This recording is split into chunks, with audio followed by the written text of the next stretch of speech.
Coming up on UT10 News in HD, business students are jump-starting their sales careers. And we'll travel to far-off lands of the International Student Association. Plus, Joe Mailing has highlights from the MAC tournament semifinals. Your news in 10 minutes starts now. Thanks for joining us. I'm Mackenzie Keyline. And I'm Colby Cratch. Campaigning for student government president and vice president has officially started. Reporter Heather Klatt is live in the newsroom with more on the election. And Heather, what can we expect from this year's race? Well, Mackenzie, after several disqualifications last year, the election board made some changes to their manual to ensure a smooth race.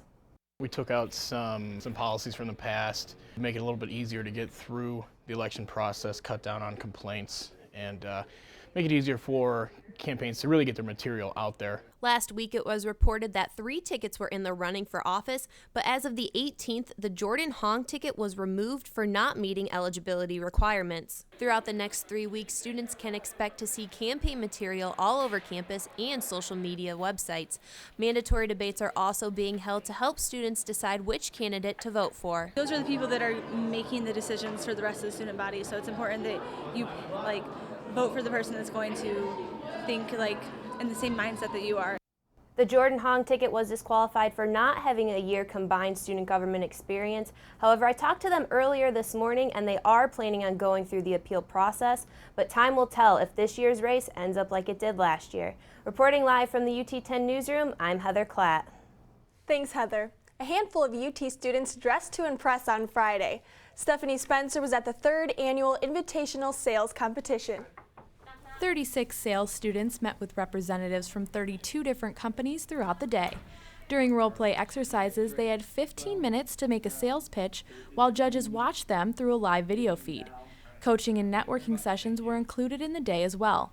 Some of the companies use the competition to recruit. They have that competitiveness that I really like, and we as an organization like to see as well. So it kind of gives us a jump start versus just looking at a traditional resume or job application. Even though only one winner is chosen after 3 rounds, students believe there are benefits from just participating in the competition. It's important to get out there in front of all kinds of different people when you can and to gain experience. In 2012, 70% of competitors received job offers from this event.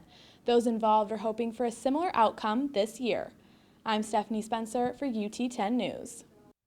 165 UT medical students found out their residencies at Match Day 2013. The students met at the Pinnacle in Maumee on Friday at a reception. The National Resident Matching Program places students at hospitals across the country. It's nice to finally know where I'm going to be for the next 3 years of my life. Now I can start planning everything out.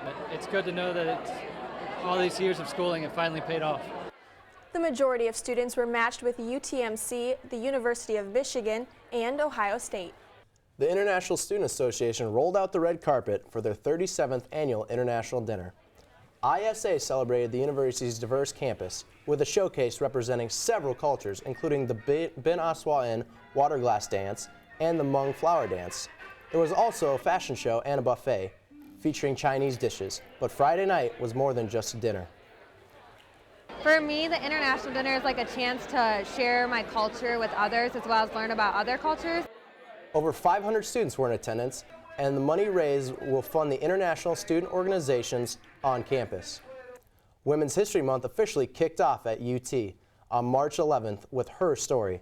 The university is planning several events to honor women during the month of March. These events include the talks on feminism and the LGBTQA movements, as well as the vagina monologues. There are 7 more events coming up that deal with multiple issues, from women's hair to politics to rape. The importance of celebrating the successes that they've had, but also realizing that our shortcomings are. A UT student organization played fairy godmother on Sunday to local student girls. Reporter Amara Smith saw the fairy tale unfold.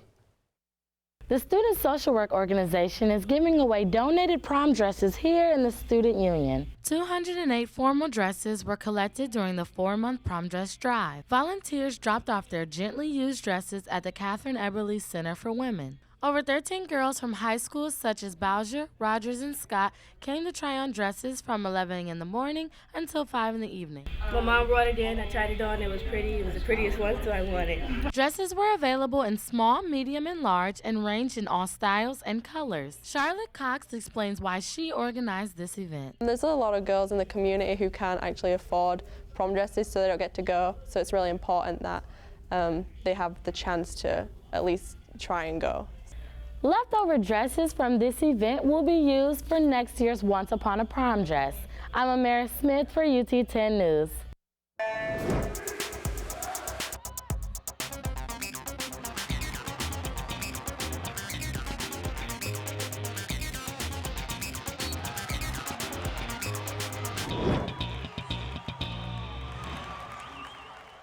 I'm Joe Mailing, and this is your UT 10 Sports. It was an exciting weekend in Rocket Sports. We had a number of teams competing on the road, and the men's tennis team hosted Dayton. But first, we head to the Q in Cleveland for the MAC tournament. Rockets taking on the Central Michigan Chippewas in a rubber match for a spot in the MAC championship game.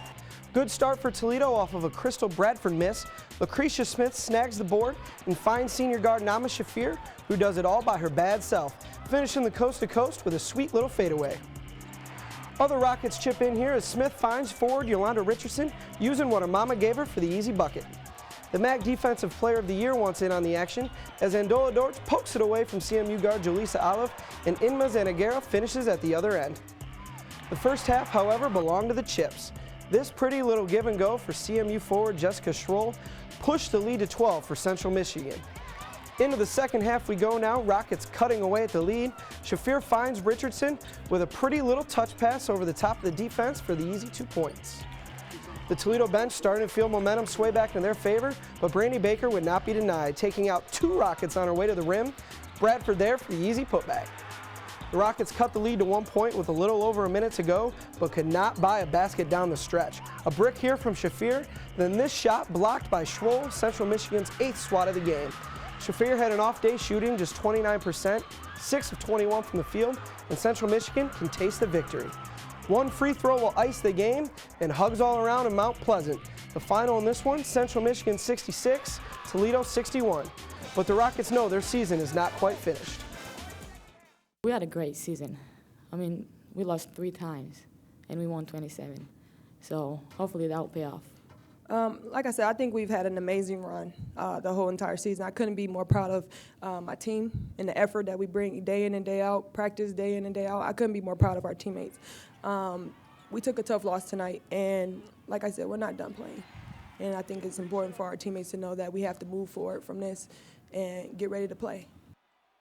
Switching over to the tennis court now, the men's team looking for their 5th win in a row against Dayton. Let's head to Shadow Valley for some singles action. A packed house for the match highlighted by UT sophomore Grant Adams. The Texas native taking on Dayton's Andrew Hanley, and Hanley was mistake prone throughout the match, knocking this one into the net. Adams and Hanley volley back and forth, but Hanley unable to handle the shot.